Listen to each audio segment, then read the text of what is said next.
Hello, ChatGPT. How are you?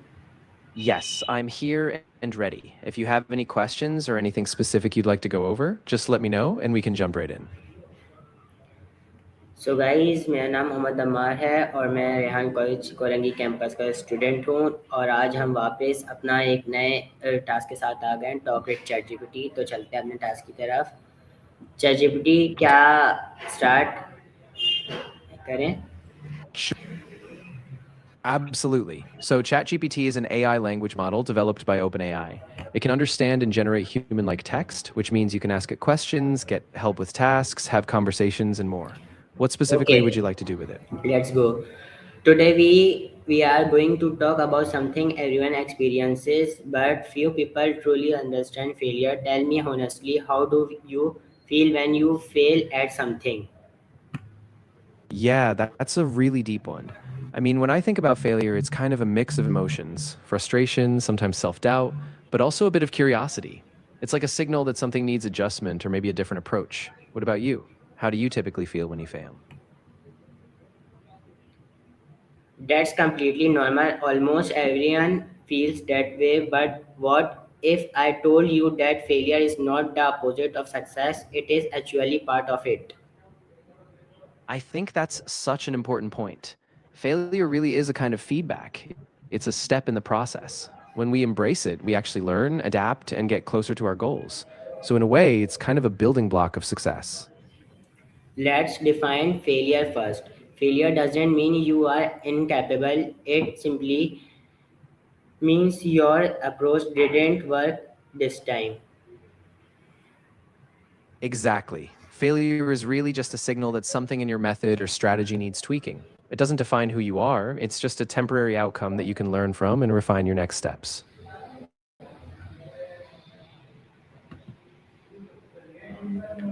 Take Thomas Edison, for example. He conducted thousands of experiments before successfully inventing the light bulb. When someone said he failed 1,000 times, he replied, I have not failed, I have just found 1,000 ways that won't work.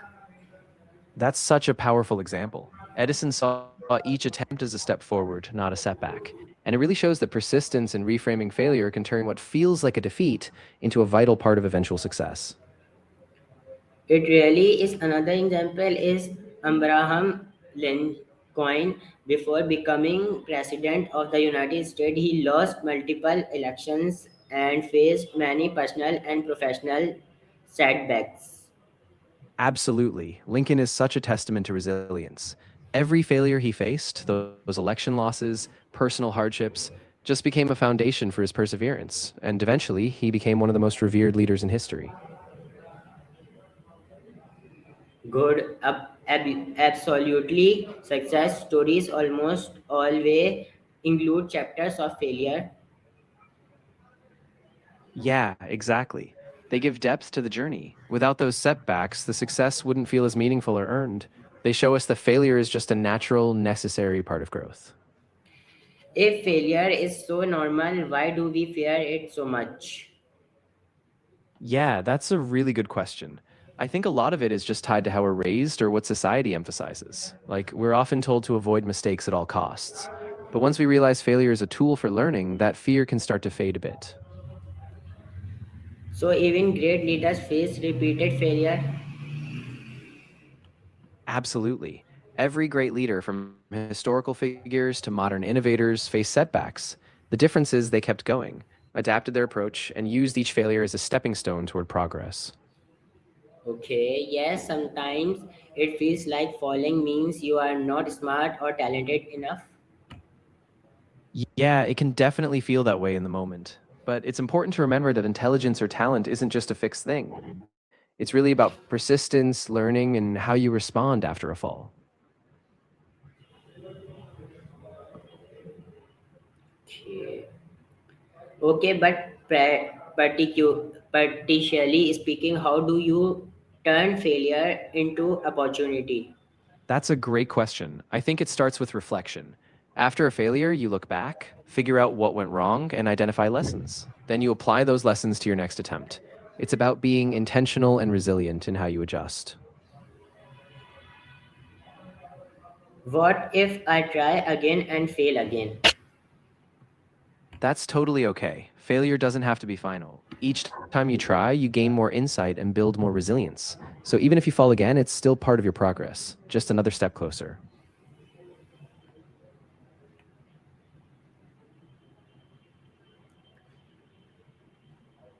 So mindset really makes that much difference.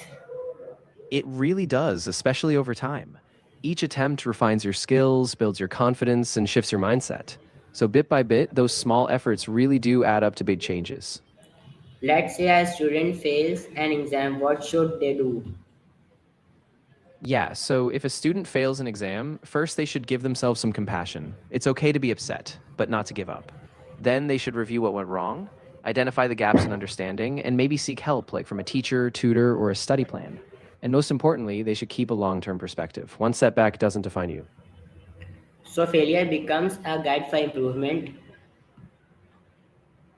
Exactly. It acts like a compass, pointing you toward where you need to focus. It's not a dead end, it's more like a checkpoint on the road, helping you adjust, grow, and push forward. How do you rebuild confidence after falling? I think it starts with small wins. Set tiny, achievable goals so you can build momentum. Also, remind yourself of past successes and keep a positive inner dialogue. Each step forward, no matter how small, rebuilds that trust in yourself.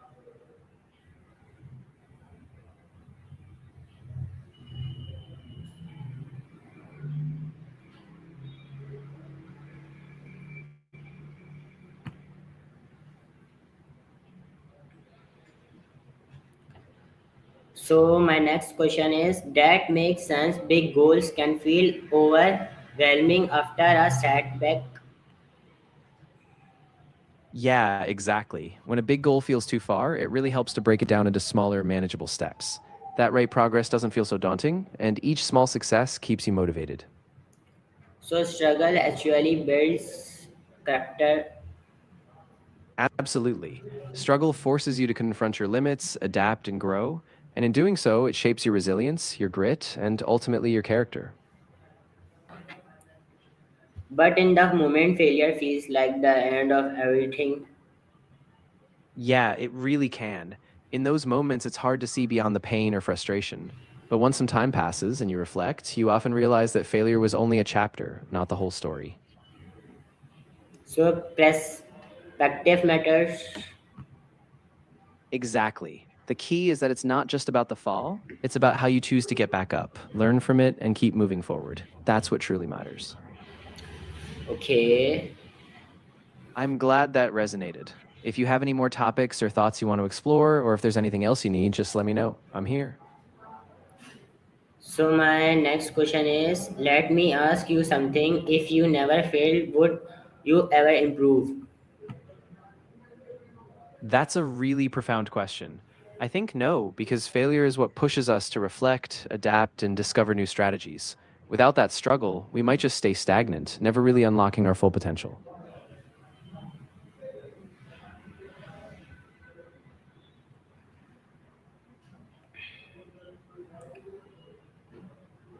Okay, that's good. Yeah, absolutely. If you have any other reflections or things you want to discuss, I'm all ears. Just let me know what's on your mind. So my next question is probably not ID never know what needed fixing. Exactly. Without that feedback from failure, you might keep repeating the same mistakes or never realize what subtle adjustments could actually make you better. So that insight is invaluable. So instead of fearing failure, we should learn to study it. Exactly. If we can shift our mindset, we see failure as a teacher rather than a judge. And in that way, each failure is just a stepping stone toward growth and progress. Oh yes, I like I'm really that. glad. A stepping stone. Yeah, exactly. It's like each failure is just a rock in the path, and every time you step on it, you get a bit higher and closer to where you want to be. If you like, I can also provide a motivational speech version, a debate script version, or a more advanced university level discussion version. Just tell me. Oh, that sounds awesome. I'd love to hear which format you think would fit best. If you have a particular audience or purpose in mind, I can tailor it exactly to that. Okay, thank you so much chat GPT. So guys, ये था हमारा next task जो हमने आज पूरा मुकम्मल किया है। सो मिलते हैं अपनी नेक्स्ट वीडियो में, तब तक के लिए अल्लाह हाफिज़। You're very welcome. I'm really glad I could help. Take care, and I'll be ready whenever you want to dive into the next task. Allah Hafiz.